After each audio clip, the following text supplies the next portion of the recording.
Kejaksaan Agung menetapkan mantan pejabat Mahkamah Agung Zarroh Fricker sebagai tersangka yang menjadi perantara atau maklar untuk mengurus kasasi kasus Ronald Tanur. Terungkapnya kasus ini merupakan bagian dari pengembangan penyidikan kasus dugaan suap terhadap 3 hakim Pengadilan Negeri Surabaya yang memberikan vonis bebas kepada Ronald Tanur. Temuan ini sekaligus juga mengungkap adanya maklar kasus di Mahkamah Agung. Lalu bagaimana upaya membersihkan maklar kasus? Kita akan bahas bersama dengan Ketua PBHI, ada Julius Ibrani yang sudah bergabung bersama kami lewat sambungan Zoom. Mas Julius, selamat sore.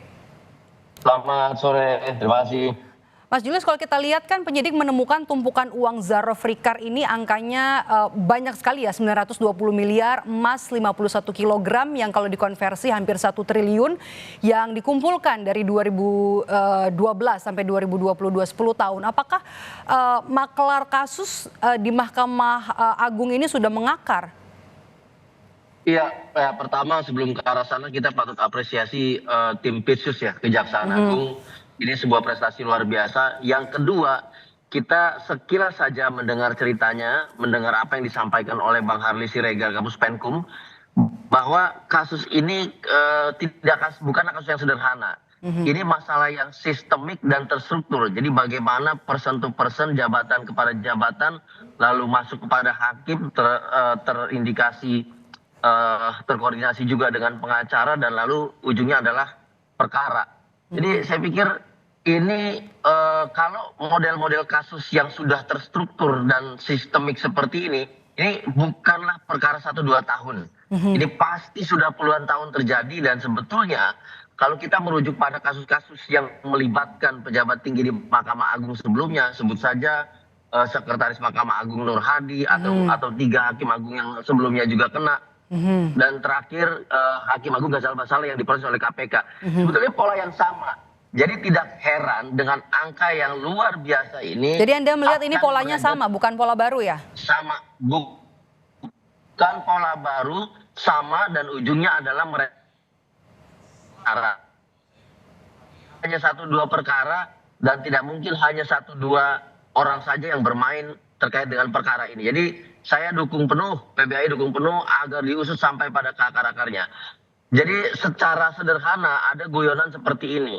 Jika sinterklasnya sudah ditangkap, lalu siapa tuannya? Lalu siapa umatnya atau tanda kutip jemaatnya yang menerima semua manfaat? Jaringannya begitu ya? Dengan pola yang sama sekali. Artinya jaringannya apakah kemudian maklar ini bekerja sendiri atau menurut Anda siapa yang harus paling cepat disasar? Pengadilan negeri atau panitera?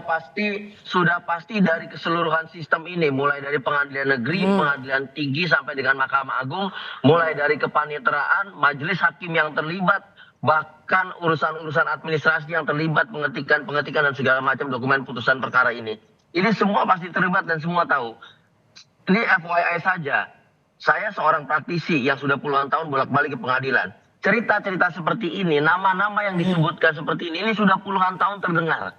Dan mereka-mereka ini termasuk 3 orang yang oknum hakim yang baru saja ditangkap oleh Pitsus Kejaksaan Agung, itu sudah beredar namanya di mana-mana bahwa mereka rajin main perkara dan segala macam. Itu gosip yang sering terdengar, tapi sayangnya hanya bisa dibuktikan lewat kejanggalan-kejanggalan putusan yang dihasilkan. Tapi apakah putusan itu bisa direvisi? Tidak bisa. Nah, ini PR selanjutnya bagi Kejaksaan Agung untuk mengidentifikasi putusan perkara mana saja yang dimainkan, dan bagaimana caranya keadilan tetap dapat dikedepankan, tetap dapat dicapai dengan merevisi putusan-putusan hasil rekayasa perkara seperti ini gitu. Oke, masa maklar jual beli perkara ini menurut Anda apakah hanya berhenti nanti mengusut sumber dana dari pengacara atau ada di atas sebenarnya sumber dana lain? Oh tentu, yang seperti ini dikenal dengan istilah sponsor. Jadi bukan hanya 1-2 perkara yang dimainkan, ini ada maintenance. Ya, ada maintenance terhadap nama-nama hakim yang tanda kutip kooperatif, bisa diajak ngobrol, bisa diminta untuk mempermainkan perkara ini itu dan segala macam. Dan biaya-biaya maintenance ini seringkali masuk lewat event-event yang tidak ada juntrungannya dengan aktivitas utama atau tupoksi dari Mahkamah Agung itu sendiri. Makanya sejak tahun 2000 awal ramai istilah soal golf, soal tenis dan segala macam. Pintu-pintunya selalu banyak dan dibuat layer sehingga tidak dapat dicurigai bahwa terjadi aliran-aliran dana kepada pihak-pihak tertentu. Tapi ini PR Kejaksaan Agung dan sebetulnya PR KPK juga yang baru saja menjalankan proses seleksi supaya KPK bangun dan tidak tidur gitu. Oke, Mas Julius, terakhir satu lagi, ini kan yang dijual beli adalah perkara vonis gitu ya, memastikan bahwa Ronald Tanur ini tetap divonis bebas di tingkat yang terakhir sekalipun. Bagaimana kemudian nasib vonis bebas terhadap Ronald Tanur menurut Anda? Akan ada pengadilan ulang atau seperti apa? Kami mendengar bahwa pertanggal 22 Oktober kemarin, vonis bebas terhadap Ronald Tanur telah diputus oleh Majelis Kasasi Mahkamah Agung dan dinyatakan bersalah. Ya. Termasuk juga putusannya 5 tahun ya?